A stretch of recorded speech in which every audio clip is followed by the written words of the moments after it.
Hi friends, ఉలగమ్మ గుళ్ళనైతే కోళ్ళు కోసి అమ్మవారికి శాంతి పూజ చేసి పలావు చికెను చేస్తున్నాను అనమాట.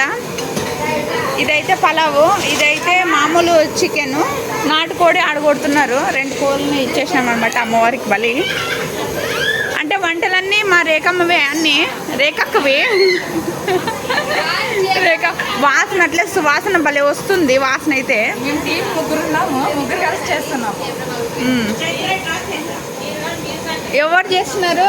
రేఖక్క, రాజేశ్వరి, జానకి, కీర్తి కానీ పాప మైన్ బాగా హెల్ప్ చేస్తుంది. కీర్తి అన్న హోటల్లోనా ఈడే కాదు ఇంట్లో కానీ అంతే. వీళ్ళిద్దరు కోళ్ళు అయితే కోపించేది ఈ పిన్ని వీళ్ళే డిన్నర్ పెట్టించేది మాకి అందరికి.